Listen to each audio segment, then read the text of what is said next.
Okay, number 10. So, a car starting from rest. Okay, so yung ating initial dito. So, VO equal to 0. And it moves with a constant acceleration. So, A here is 15 kilometers per hour.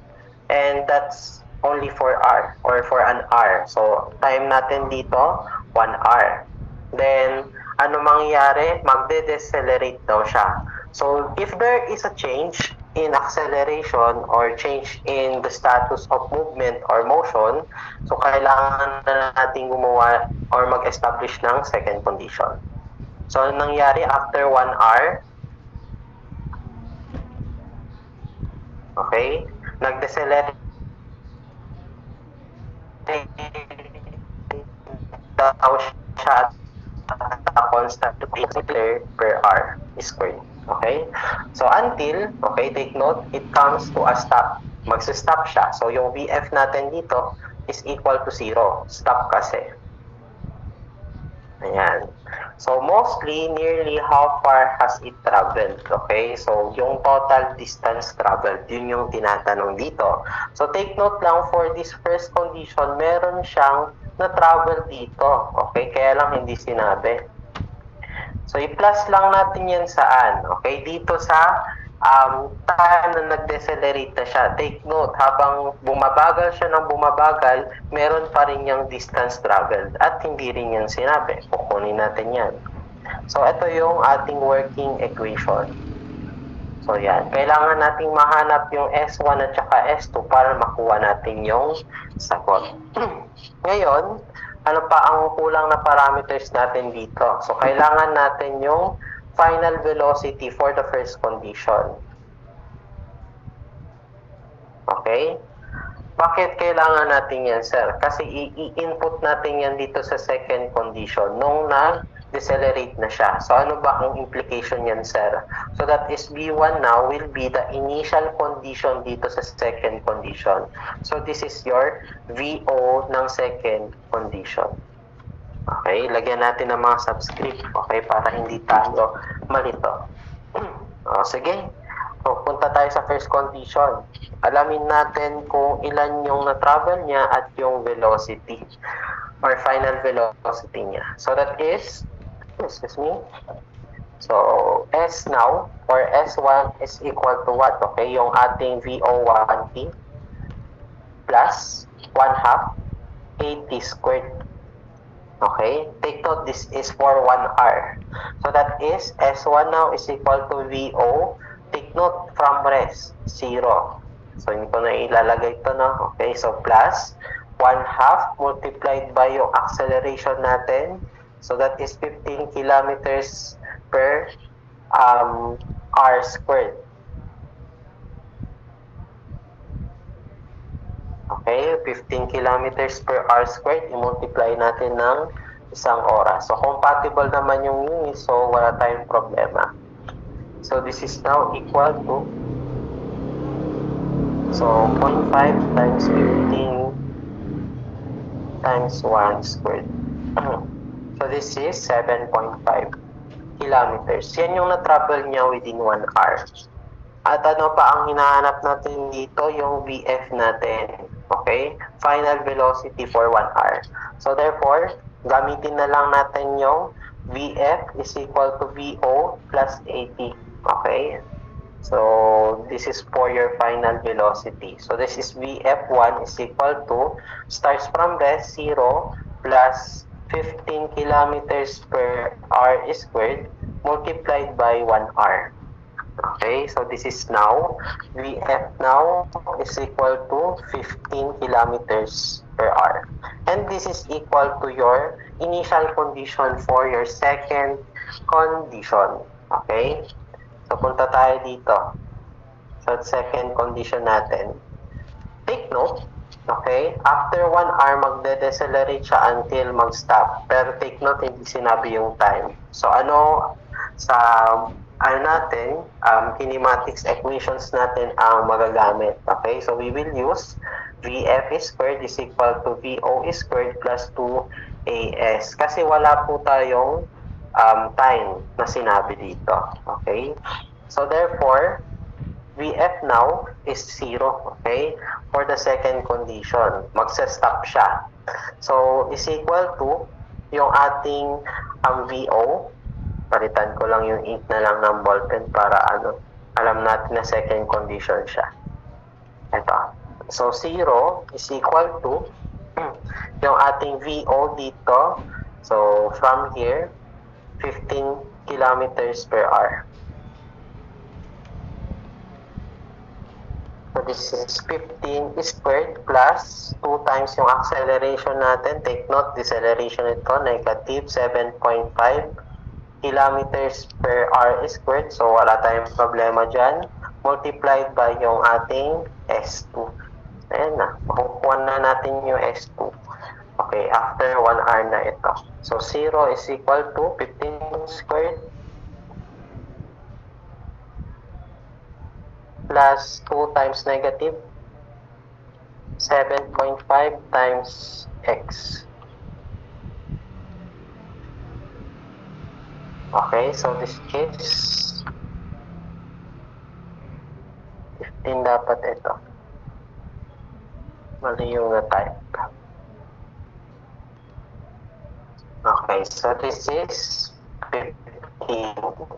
Okay, 15 rin. 15 kilometers per hour. So therefore, ST now is equal to S1 plus S2. So that is 7.5 plus 15. Okay, so therefore, ST now is 22.5 kilometers. So yan yung na-travel niya within 1 hour and nung nag-decelerate na siya. Okay? So that is letter B. Okay? Approximately letter B. Mostly nearly kasi. So parang in-estimate niya. Okay? So we have part 1.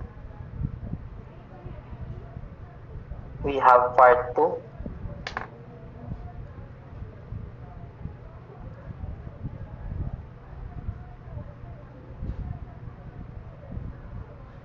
Okay, so next na tayo. Number 11. So an object is launched at 45 degrees to the horizontal on level ground as shown. Okay? So what is the range of the projectile if it is initial velocity?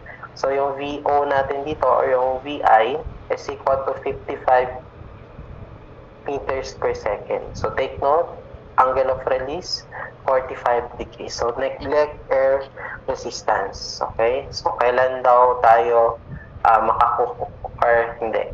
What is the range of the projectile? So ano daw ito? Horizontal natin. Maximum na horizontal distance natin. Okay? So take note, wala tayong time na sinabi. So kapag walang time, ano gagawin lang natin? So that is use general equation of a projectile. Okay? Take note lang po, okay, dito, as you can see, so nag-start tayo dito, mag-e-end rin tayo dito sa level na to. Okay? So therefore, your y now is equal to 0 for your equation.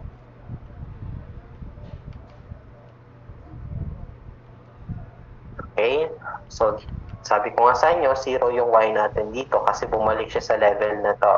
So 0 is equal to x tangent of 45 minus yung ating g. Ano yung g natin dito? Take note, this is SI, meters per second. Tingnan nyo yung units ng ating ng ating mga given. So 9.81 multiplied by x squared all over twice of your initial velocity, 55, the quantity squared, multiplied by cosine squared 45 degrees. So, shift solve. What is your x equal to? Take note, dalawa yung makukuha yung x dito na. Okay, so 0 is equal to x tangent 45 minus 9.81 x squared all over twice of your 55 squared times cosine 45 the quantity squared. So, unahin muna natin yung ano, no? Yung isang x, 0. Bakit dalawang shift solve, sir? Kasi, naka-squared tayo dito, okay? This is quadratic equation, okay? So, kailangan nating kunin pa yung isang x natin. So, applicable ba itong x equal to 0? Ibig sabihin daw wala tayong range? The answer is yes. Pero take note, ang gusto kasi natin range. Maximum na kanyang makukuha. Okay? Ito kasi yung minimum. Okay? Kunin natin yung maximum. Okay? So, dalawang beses tayo shift solve. So, try pa natin taasan yung ating, okay? Yung ating pre-start value ng x. So, try natin gawing 100. Okay, 0 pa rin. So, tingnan natin yung choices natin. Greater than 100. Ito. So, sabihin ko na lang 1,000 yung ating pre-start value. Meron kayang lalabas. Yes, okay. So, that is 308.34 or 36. Sir, bakit 1,000? Sabi ko nga sa inyo, or sabi pa lang namin sa inyo sa algebra, ano ba ang ginagawa ng pre-stored value or ng calculator dun sa pre-stored value?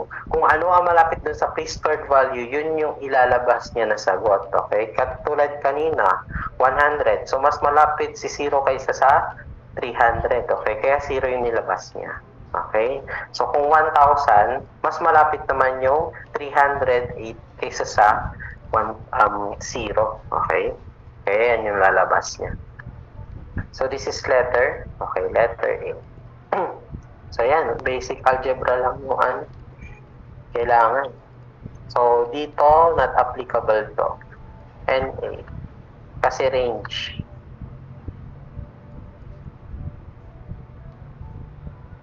Okay, range is not 0. Maximum ang gusto natin. Okay, next tayo. Number 12. Will break if the tension exceeds 2,000 newtons. So, kapag daw yung rope is maka-experience daw ng 2,000, magbe-break na siya. Now, what is the greatest acceleration that the car can reach without breaking the rope or bago ma-break yung rope? Okay?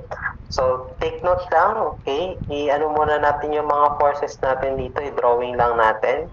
So, we have your F here. Okay? So, syempre, yung ating acceleration is along with your force. Okay? So, this is your acceleration.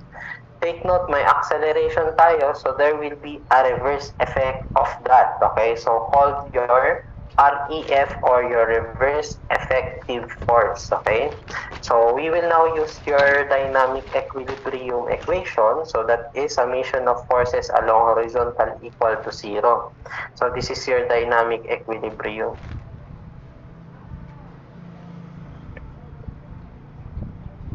Okay? So, therefore, okay, yung ating F, i-minus natin saan? Dun sa ating REF, and this is now equal to 0. Okay? Sir, hindi natin sinama yung acceleration. Take note, yung ating acceleration, hindi yan force. Kaya nga broken arrow yung nilagay ko dito. So, yung ilalagay lang natin dito is yung force lang. Okay? So, sige. Ayun natin yung force. Okay? Force ng rope. So, minus yung ating REF. But what is REF ba? Okay? That is the mass times your acceleration. Okay, so ano ba yung force natin dito? Okay, makaka-experience dapat siya ng 2,000.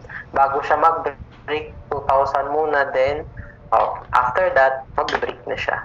Okay, so this is 2,000 minus yung ating REF. Okay, that is mass times your acceleration. So, yan yung hinahanap natin. Greatest to, no? Kasi ang ginamit natin is yung maximum force rin na may experience ng rope bago siya masira. And this is now equal to 0. So that is A now is equal to 2,000 minus X. Ano yung mass natin? Given yung mass natin na. So yung mass natin is 800. Hindi ko wala nasulat.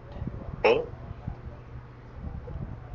So, minus 800 times x is equal to 0.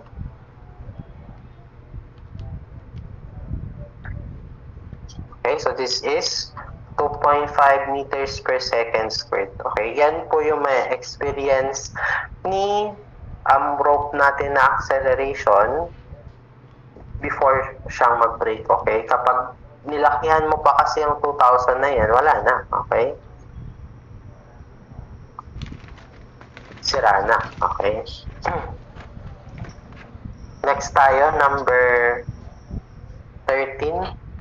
So we have a truck weighing 1.4 kilonewton moves up a slope of 15 degrees. So ito yung ating inclined plane having a slope of 15 degrees. Okay. Now, what is the force generated by the engine if the truck is accelerating at a rate of 3 meters per second? Assume the coefficient of friction is equal to 0.1. Okay? So, ano-ano mga force yung nagde-develop dito? First is yung force ng ating truck. Okay? So, pataas.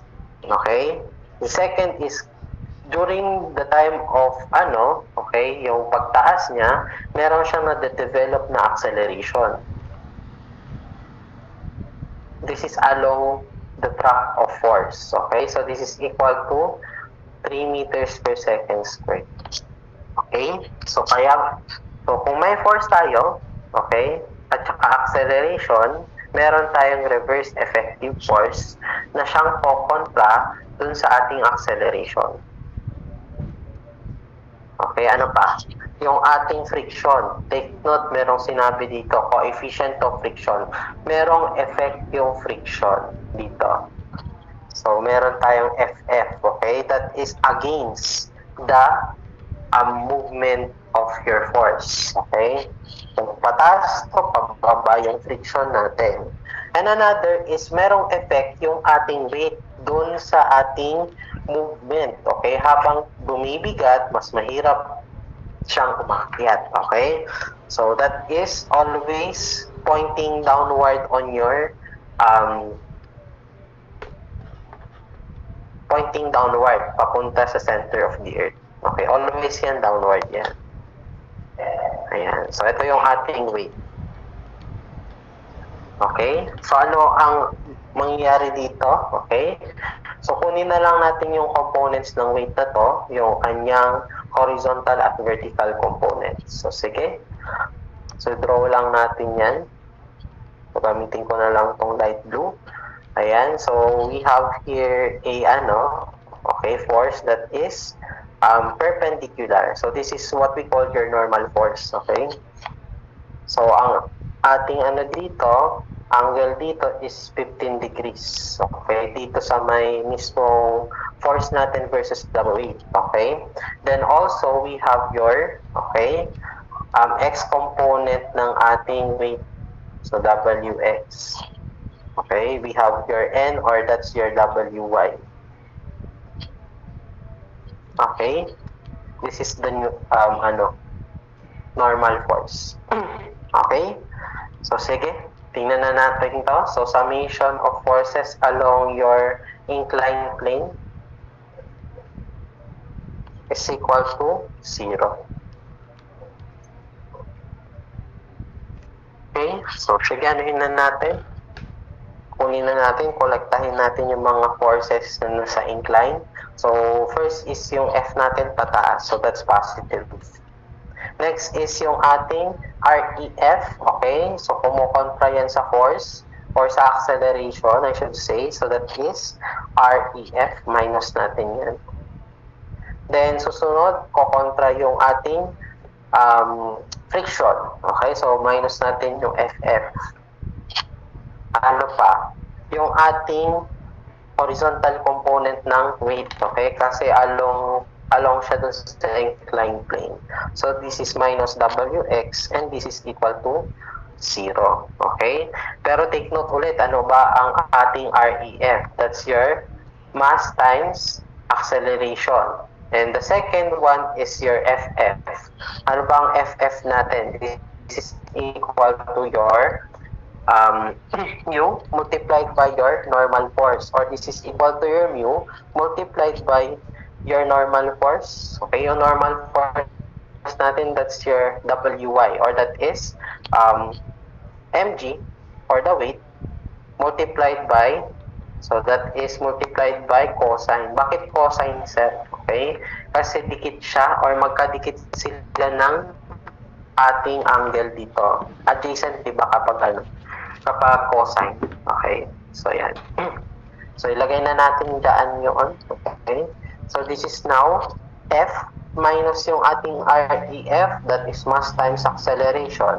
So yung mass natin, saan natin kukunin? Okay, dun sa weight. Okay, so your mass is equal to weight over gravity.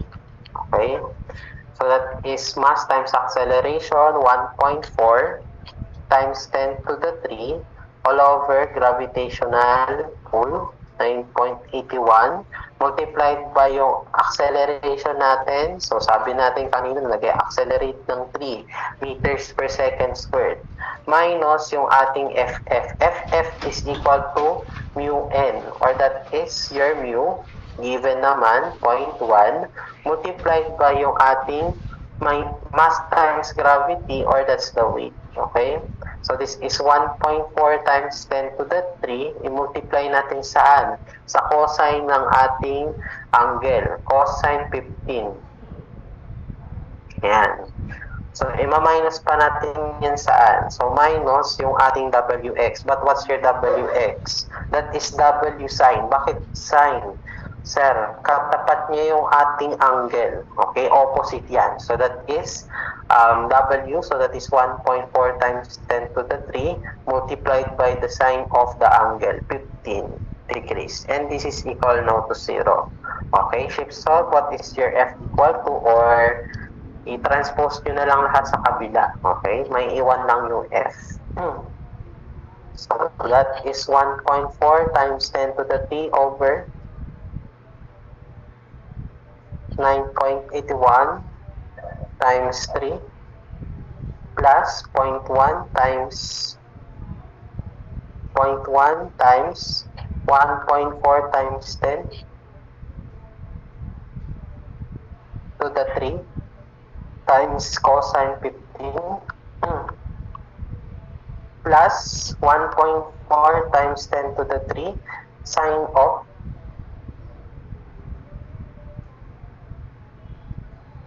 times sine of 15 degrees. So this is 925.7 newtons, or this is equal to 926 newton. Letter B. So dapat mag-visualize niyo yung mga problems na ganito. Okay? Di bale, meron naman to sa lecture niyo.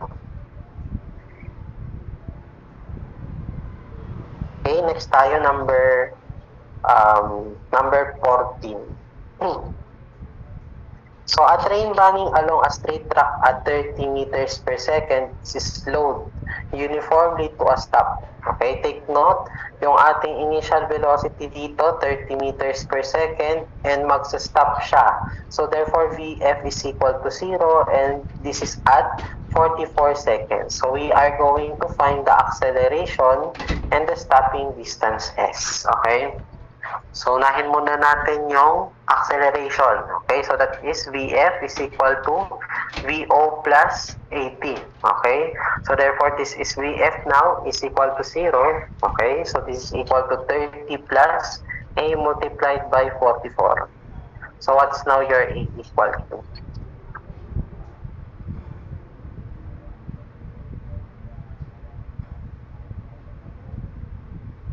Okay, so this is negative 0.68 meters per second squared. Excuse me.